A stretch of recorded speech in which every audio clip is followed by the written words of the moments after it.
What's going on, everybody, and welcome back to the Draft Report. In today's video, we will be continuing our series of ranking positions, this time doing the top defensive backs with cornerbacks and safeties. So let's get into it. First up on our cornerbacks, we have our number one corner, which will be Tanney Arnold out of Alabama. And Arnold, he might not jump off the screen athletically, only running like a 4.5, 140 in the combine, but this dude can stick with anyone in man coverage. He has pretty good technique. I would like to see him improve his physicality at the line and press, but for the most part, he's very good in man. But then he also excels in zone. He has very good eyes in coverage. He does a great job tackling, and his run defense is amazing. He had like over a 90 run defense grade for PFF this year, so I really like that about him. But yeah, he's just so versatile all around. He can play man, he can play zone, he can play the run. I just don't really see many holes in Tanney Arnold's game.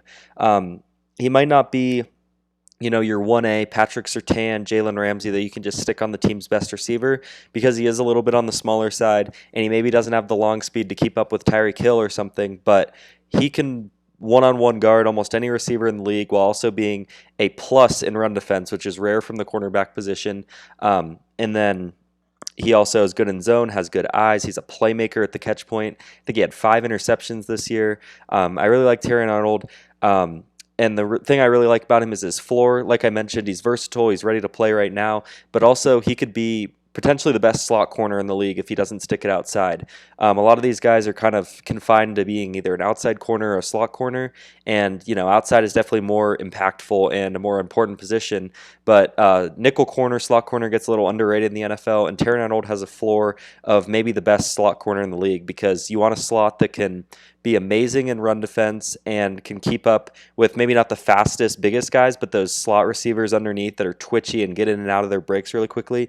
And Arnold is that guy. He would be a phenomenal slot defender, and that's probably what he'll start at day one in the league. And then maybe he can transition outside. He has the size to play outside corner, but I really like that about him. I just know you're getting a starting corner, whether it's an outside corner, a nickel corner, you're just getting a starting player that has Pro Bowl, all-pro level upside. So Tanney Arnold, number one corner. We get to my number 2, which is Nate Wiggins. It's close. The top 3 are definitely in a tier of their own. Nate Wiggins, he is very skinny. Came in at the combine at like 6'1", 173 or something like that. Super skinny frame. And his play strength is definitely limited. But I just love his length and his speed and his twitchiness. I mean, you just don't find guys that are 6'1 plus with long arms that are so fluid. Normally you kind of see that archetype and you're like, oh, he's going to be high hipped. Even if he's fast, he might not be able to keep up with quick guys, but that's his strength. I mean, he is amazing at mirroring guys, and man, he takes some false steps every once in a while, and his footwork isn't the best on his back pedals and everything. But Nate Wiggins is a stud, and he just has a special body type, special movement skills. He plays at the catch point very well with his length. I would like to see him add maybe a little bit of weight to affect players more in press and during their routes when he contacts them. I like his instincts in zone. He has the long speed to carry over the top if he's playing in a cover 3, but he is also good enough to play underneath in the flats at a cover 2 or cover 4. So I like that about Nate Wiggins. I would really like to see him improve his run defense. That's really where Tanney Arnold gets ahead of Wiggins for me, is the run defense. He was graded like a 55 run defense on PFF, like terrible. His tackling is very poor. He gets trucked really easily. He's pretty much a negative in run defense. I do like his motor. He had a play against North Carolina where he was like 60 yards. It was like a 60-yard touchdown. He ran it all the way down and knocked it out at the goal line. It was an amazing play. So I like his motor, but he's just too small right now to get off of blocks consistently. He doesn't play with a ton of energy like Tanney Arnold does, even though he does have that motor to make chase plays down and everything. But I think if you want a guy that you can...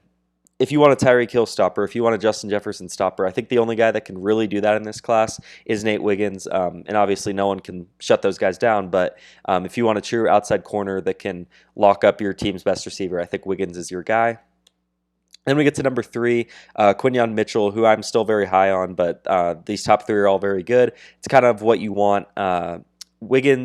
Mitchell, is less of your man coverage corner and more of your zone coverage guy. I love his instincts. His ability to click and close and get downhill is phenomenal. He ran like a 4.3 something in the 40. He's super fast, so I think he could play over the top and cover 3 and be great. He patrols the flats like in an excellent way. Again, his click and close and ability to attack downhill. He's pretty long and he's very disruptive at the catch point with a lot of PBUs. But I just don't think you have the lockdown corner one that you could get with Arnold or Wiggins. So that's where Mitchell's a little lower for me. He played like 6% of his snaps in press at Toledo. So it's maybe more of a question of, can he do it than why was he asked to do it? Like, I think it's just their scheme. He really wasn't asked to be in press, but then when he went into the Senior Bowl, that was a big question for him. Can he play press? He goes into the Senior Bowl and locks people down in press. So, that's encouraging, but it's tough to really want to bank a ton on his ability at the Senior Bowl. Like, that's pretty small sample size, and it's really yet to be determined if he can be a true press coverage, man coverage, lockdown corner. But in off coverage, in zone, this guy's awesome. Against the run, his tackling could improve. He's a little bit of a dive tackler, but he plays hard against the run. He has a lot of, he plays with a high motor.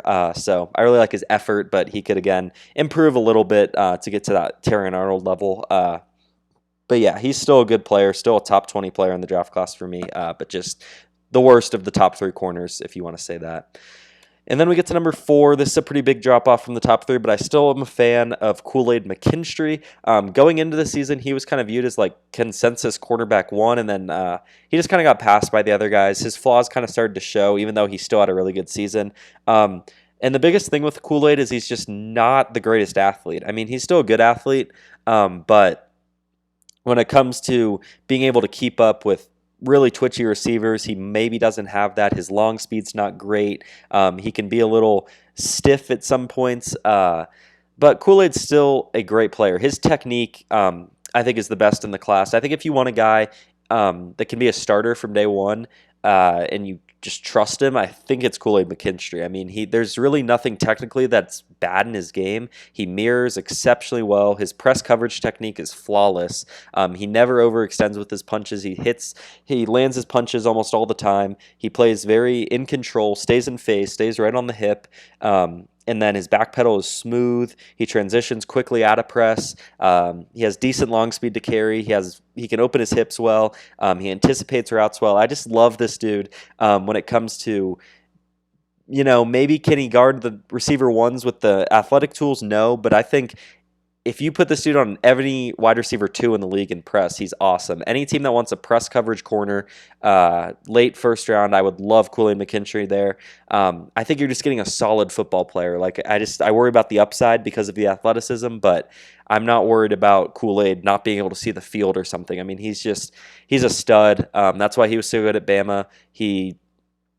For 2 straight seasons, pretty much no one threw his way because he just locked down people, and that kind of led to Tanney Arnold being able to show his skills a little more. So I like KoolAid, especially as a press coverage corner. He shows good instincts in zone as well. So just a solid starter, late first-round guy to me. And then we get to one of my guys in this draft, Max Melton. He's consensus near like cornerback 8, 9. And I get it because technically this guy is not there at all. But he is a special athlete. I mean, I think he had the 3rd longest broad jump of all corners since 1999, since they tracked testing.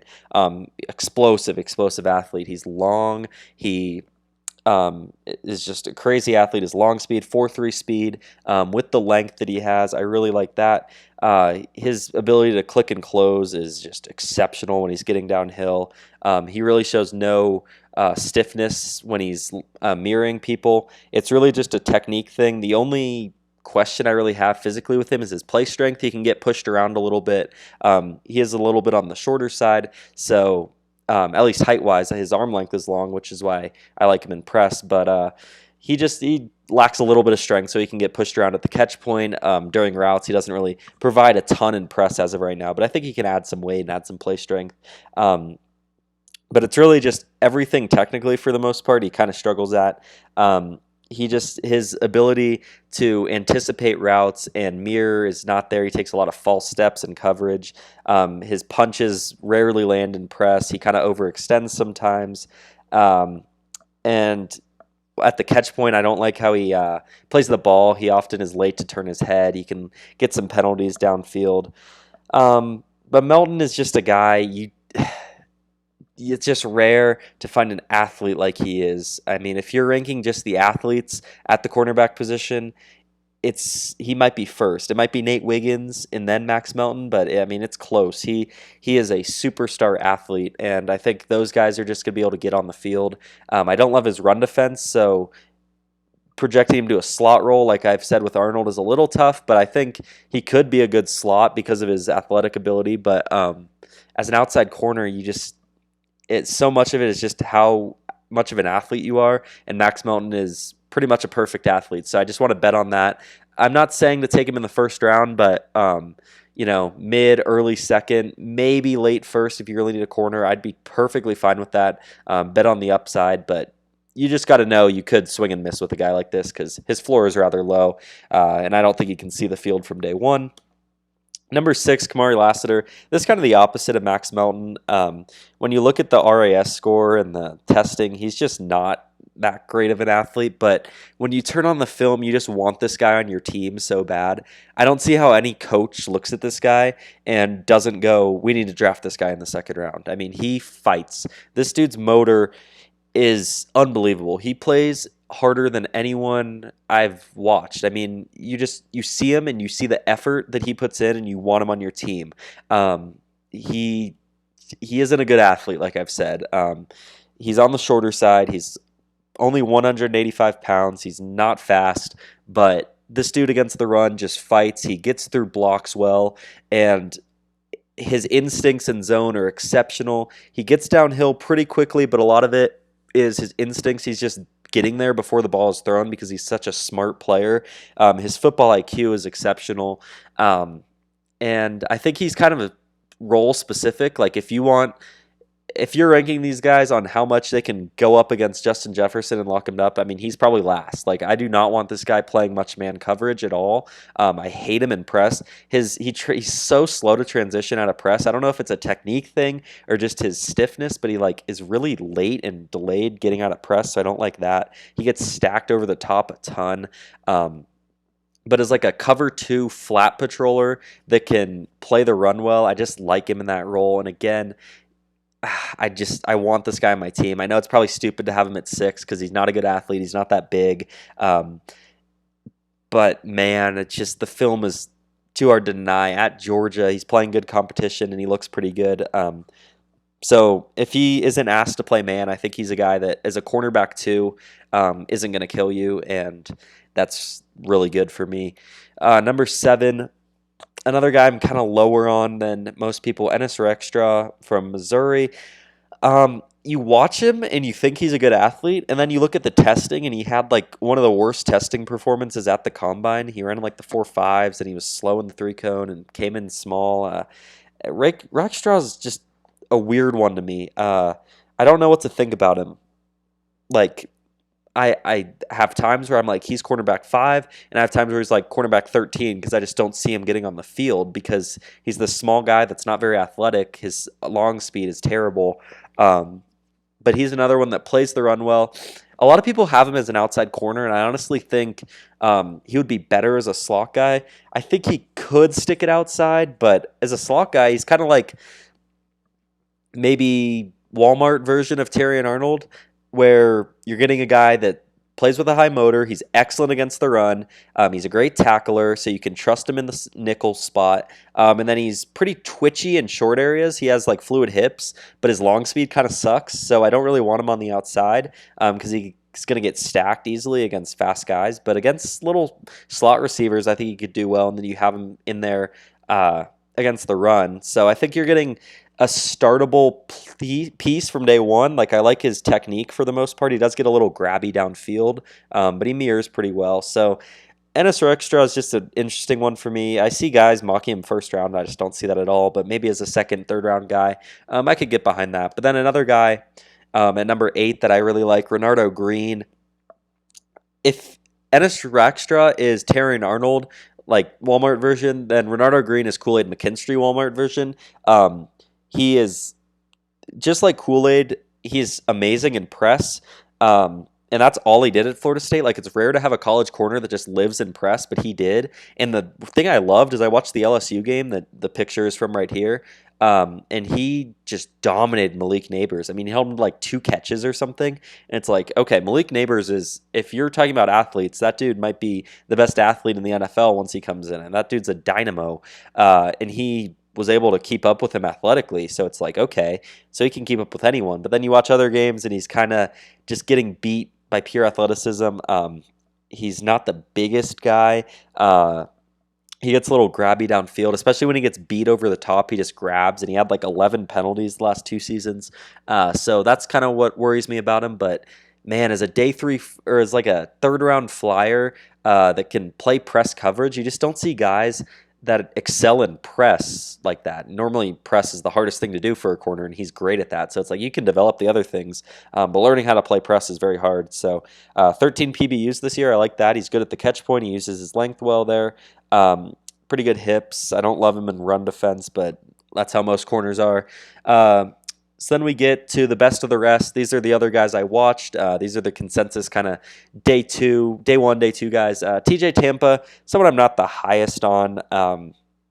He's just kind of slow. He's big. He's like 6'2", with long arms, but he's just slow, and he's high hipped, so he can't stick with people in man.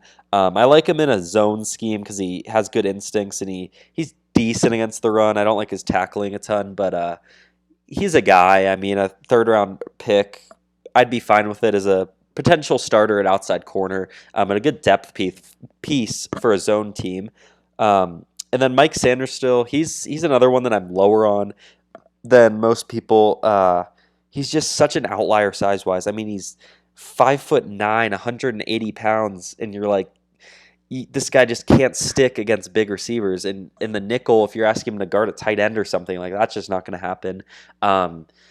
And he's not, if you're going to be that small, I feel like you have to be an elite athlete, and he's just not. But he's another one, kind of like Kamar Lasser. You just watch the film and you want him to be good. You want him on your team because he fights. He's a great run defender. He defends screens better than anyone I've ever seen. So I think he has a role in the NFL. Like, I think he can start in that cornerback 3 nickel role pretty early on, but he just doesn't have the upside that a lot of people view him at. I mean, I see him as a mid-2nd round pick, and I'm just like, I don't know. Chris Abrams-Drain, he's an interesting one. He's a smaller guy, 5'11", 179, but he kind of has to play outside corner. He's pretty small. His punch, he's kind of like Max Melton, where his play strength is pretty bad, but he's a pretty good athlete. I mean, his speed is good enough to stick outside, and he's a great playmaker. 7 interceptions, 30 PBUs in the last 3 seasons. Good tackler.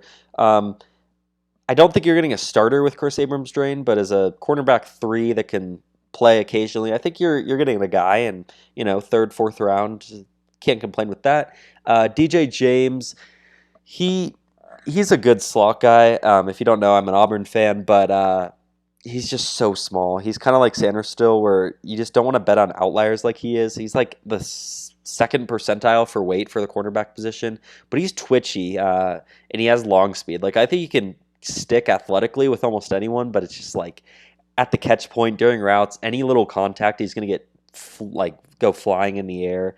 He doesn't defend the run very well. So James is a maybe 4th round guy that could get some snaps at slot, but he's so small. Kyrie Jackson is the opposite of DJ James. He's this massive corner, like 6'4", long arms, but he's kind of skinny, and he's just not very athletic. His long speed is actually decent, but like sticking with the receivers and man, he's so high hipped that it's really hard for him to get around and change directions quickly. So I think is maybe like a depth corner in a cover 3 or cover 4 scheme, because he has the long speed to stay over the top pretty well, and his instincts are decent. I don't love his ability to get downhill and click and close in a cover 3, but a guy with that much length and decent speed is worth a flyer at least. So that's the best of my rest for corners. We get on to safeties, which if you're wondering where's Cooper DeJean, I didn't forget about him. He's not bad. I love Cooper DeJean as a player. He just is a safety to me, and it's not because he's white. It's just because that's how he fits. You kind of watch him, and you're like, okay, what does he excel at? He excels at run defense and zone coverage, and he can't stick athletically, not athletically, but he can't stick change of direction wise with in man coverage. So it's like, why are people projecting this guy to be an outside corner? If you want the best, maybe I could see him as like a nickel guy, and a lot of people think that, but I think he'd be best as a safety that can move down to nickel and just be this versatile guy. He can, in occasions, stick with guys in man, but if you want to have him on an island, if that's what you're drafting him for, I just think you're not getting the best of what he could do. But this guy's instincts are exceptional. He's just a great football player. He's one of those guys that I feel like he's just an athlete. Any sport, any position you put him at, he's going to be good. And I think safety, corner, linebacker, nickel, like anywhere besides D-line on the defense, like you could put him and he's going to be a positive for your team. I don't think he maybe has the elite like size athleticism combo of like a top 10 pick at safety, but he's right there, like top 15, top 20. I'd be willing to take this guy. It's a weird comparison, but he's kind of like Kyle Hamilton in a way. He's a lot smaller, and it's not a good play style comparison, but just like this guy that you can use all over the place and be effective. I like that. This guy plays the run well. He tackles well. He can play zone coverage as well as anyone. His instincts are exceptional. He reads the quarterback's eyes well. He gets downhill quick on a vertical plane. He is super fast. It's just when it comes to changing directions and opening his hips, he's a little stiff. He plays the catch point well. He can return punts. So it's like, this dude's an athlete. So yeah, he's just a safety to me. If I was ranking corners, he'd probably be fourth. He'd be ahead of KoolAid, right behind Quincy Mitchell. But he's going to be a great safety corner. Wherever you put him, he's going to be good.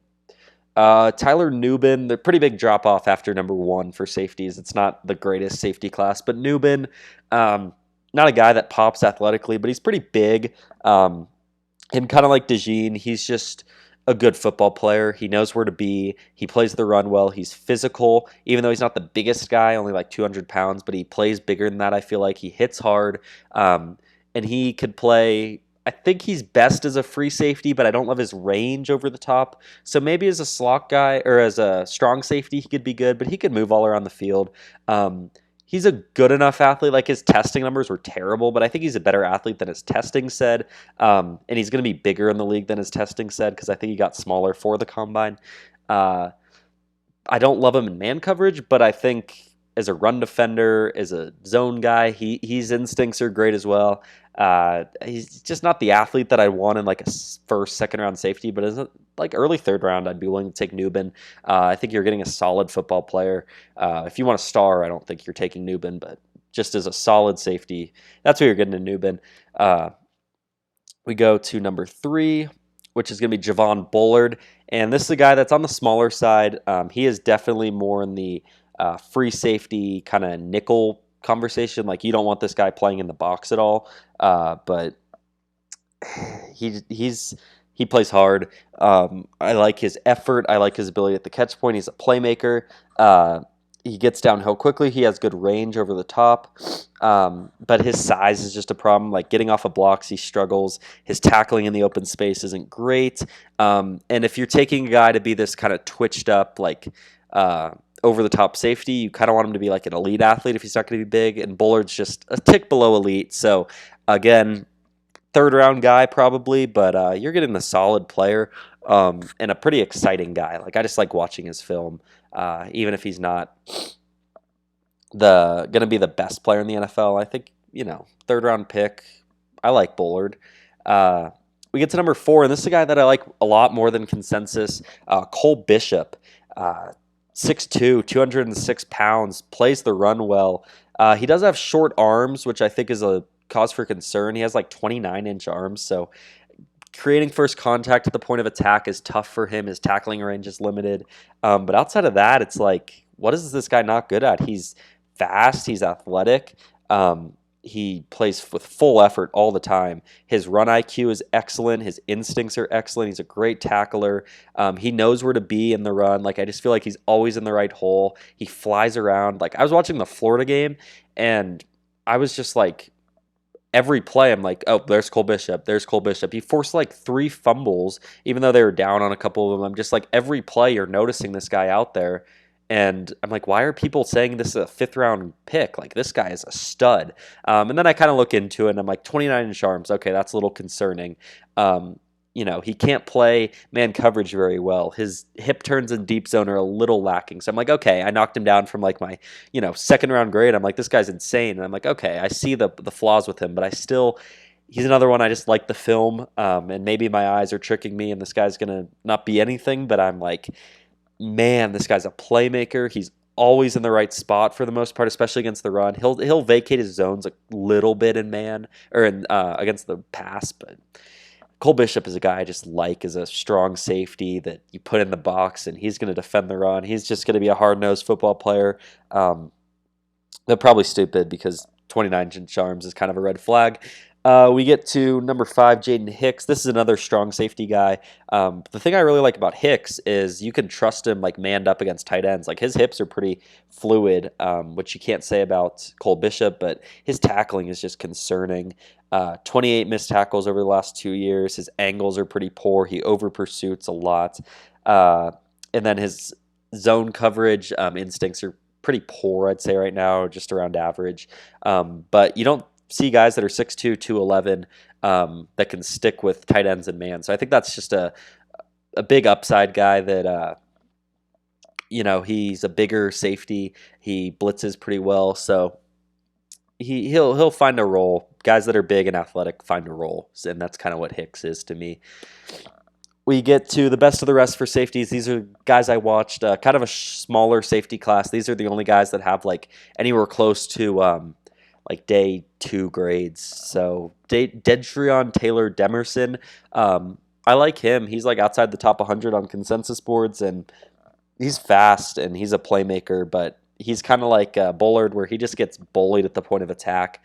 His tackling is not the greatest, but he can stick in man. I think he almost would be kind of like a corner to me, like kind of a nickel corner, because he's really good at man coverage and he can stick with anyone, change direction wise. So I'm like, this guy could be a good slot corner. I'd like to see him play the run maybe a little better, but he has range over the top. So probably a depth guy day 3, but he has starter level upside for sure if he can fix some things. Kalen Bullock, man, this is what I wanted to like, because you see him flying around the field, but it's just like, your position's name is safety. Like, you're the safety valve of the defense. If something gets past the 2nd level, your job is to stop it.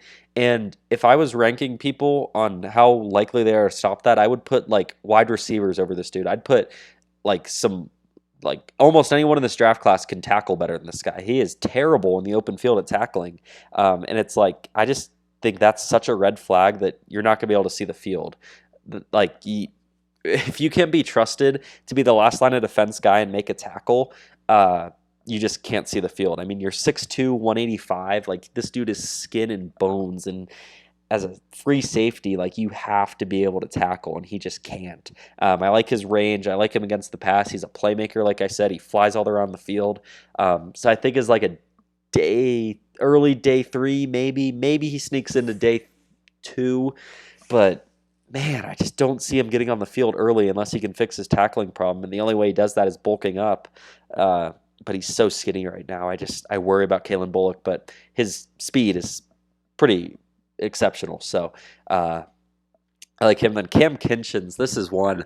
What a fall from grace. I mean, this guy was projected to be a top 20 pick earlier in the year, and then he just did not check many boxes in the process. I was watching the film, and you're like, okay, this guy's kind of this playmaker, like, he'll make some crazy plays, but he's never in the right spot. Like, as a safety, you need to have instincts and be in the right spot. And I'm like, this guy seems to always be in the wrong spot. His instincts suck. His angles as a tackler suck. He isn't a very good tackler in general.